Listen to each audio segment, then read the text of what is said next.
এইরকম tension, excitement, উত্তেজনা বাংলাদেশের ফুটবলে ঠিক কবে দেখেছেন মনে করতে পারেন?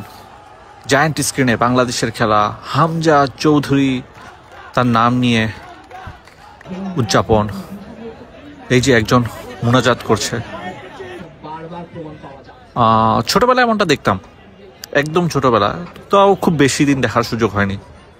ভারত বাংলাদেশ ম্যাচ ঘিরে এরকমের একটা পরিস্থিতি, বাফুফের ঠিক পাশেই একটা টার্ফ ছিল, সেখানে আমরা দেখেছি।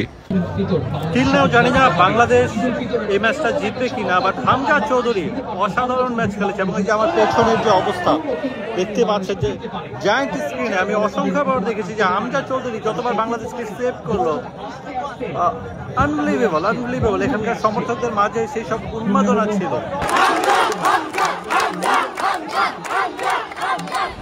ফার্স্ট হাফে বাংলাদেশ দারুণ খেলেছে, ভারতের চোখে চোখ রেখে লড়াই করা, ডমিনেট করা সবই ছিল। কিন্তু সেকেন্ড হাফে 50 থেকে 75 মিনিট বোধ হয় বাংলাদেশকে ঠিক খুঁজে পাওয়া যায়নি।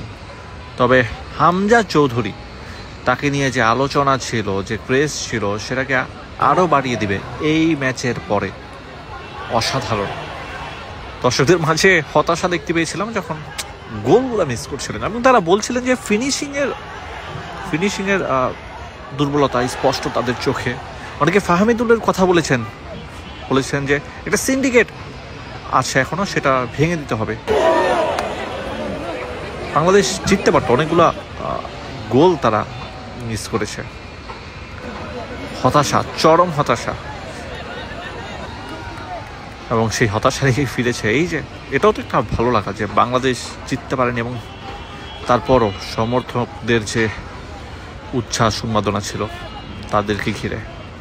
এবং এভাবেই পাশে থাকতে হবে সামনের দিনগুলোতে বাংলাদেশের ফুটবল জাগরণে। শেষ পর্যন্ত বাংলাদেশ ম্যাচটা ড্র করেছে ভারতের সঙ্গে। অনেকগুলো ইস্যুতে দর্শকরা কথা বলেছে, দর্শকদের প্রতিক্রিয়া হচ্ছে সিন্ডিকেট ভাঙতে হবে। ভারতের সঙ্গে বাংলাদেশ যেমন খেলেছে এটা নিয়ে পুরোপুরি অনেকেই হ্যাপি না। অনেকে বলছে যে ফাহমিদুল এই দলটায় থাকতে পারতো। তাদের ধারণা হচ্ছে সেটা যে ফাহমিদুল যদি থাকতো ম্যাচের পরিস্থিতি অন্যরকম হতো। তো এইসব বিষয়গুলো নিয়ে, আর ভারতের সঙ্গে যেমনটা খেলেছে, যারা এই ম্যাচটা দেখেছে তাদের আরেকটা কথা হচ্ছে যে ফিনিশিংয়ে বাংলাদেশের উন্নতি করতে হবে। সে যাই হোক, অনেকদিন পর এই ধরনের ম্যাচ, এরকম পরিস্থিতি, বাংলাদেশের একটা ম্যাচ জায়ান্ট স্ক্রিনে দেখেছে, সেটাও তো ভালো লাগার। এবং বাংলাদেশের ফুটবলটা উন্নতি করুক, সেই শুভকামনা দলের প্রতি।